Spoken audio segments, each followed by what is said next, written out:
The Indian Premier League versus Pakistan Super League debate continues to rage. It started with Pakistan saying PSL will prove its supremacy over the more established IPL this year, much like how they tried to show most of their bravado, just through words rather than action.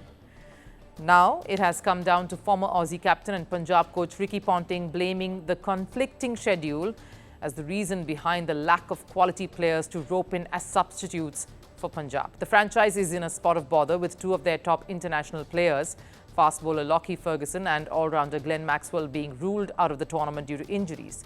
Punjab is struggling to find their replacements and Ponting has placed the blame squarely on PSL. We've actually been a little bit patient. Maxi's only been a couple of days. Lockie's has been 2 or 3 weeks. And with the PSL happening at the same time, there's not a lot of high-quality replacements out there, to be honest.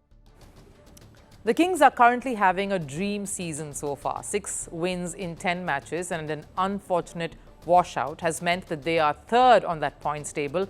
A win from here might just take them to the top with a great chance of making it to the playoffs. This will be their first appearance in the top 4 in more than a decade. A unit well led by somebody who won the IPL last year, Shreyas Iyer, as captain of Kolkata outfit. Here he is leading from the front, both with his tactical acumen on the field and of course his batting display. Another brain who has helped in Punjab's resurgence this season has been Ricky Ponting. The World Cup winner knows how to lead a side, more so as a mentor. But if they actually reach the playoffs, will the current setup be enough? Because when they signed up Maxwell and Ferguson in the 2025 auction, they had a strategy in mind. They were signing a spin bowling all-rounder in Maxwell, key asset in subcontinent conditions, a quality batter on his day with over 2,800 runs in his IPL career. Handy with the ball too, 41 wickets at a decent economy of 8 so far in the entire span. He can chip in to slow down the opposition and work out the middle overs. But more than all of this, he has an unconventional side to the way he plays, which can make him an X factor, and when in his zone, can be deadly. And then, of course, there's Lockie Ferguson, a wicket taker with sharp pace. While these two have not been match winners in a long while, more than their absence, it is Ponting's statement that's got me curious that the conflicting schedule with PSL is the real issue here. Is that really justified? Because international players prefer IPL over PSL any day. We've seen that as well.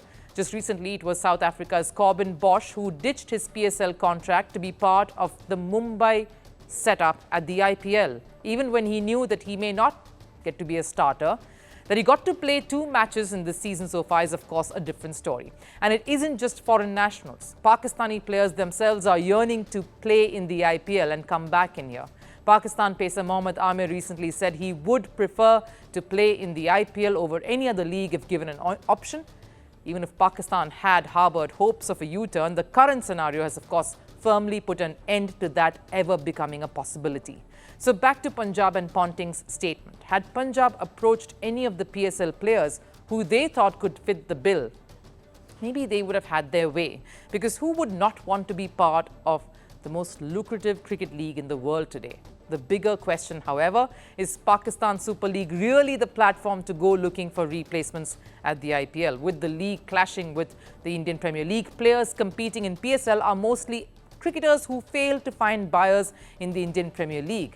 It's either Pakistani internationals or retired players or otherwise. We haven't decided about the replacements yet so far, but we are pretty strong in our team's mindset and what we have outside of our playing 11. We have got varieties of players who can win you matches. So, we're going to stick to that as much as possible.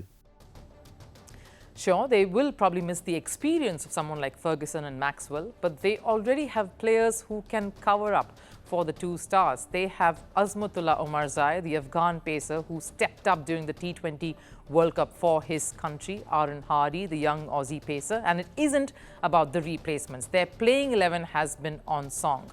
Young top-order batter Priyansh Arya set the IPL on fire with the first individual 100 of the season. Yuzvendra Chahal has been clinical with the ball, filling the spinner's void with 13 wickets in 9 matches. That included a hat-trick against Chennai in Chepauk. Shashank Singh has been the most reliable lower-order batter for Punjab. Marco Jansen led Punjab's charge during the Kolkata clash when the franchise defended the lowest total in the tournament, 111. So clearly the unit is clicking. So why change or tinker with something that is already working and doing well for them so far?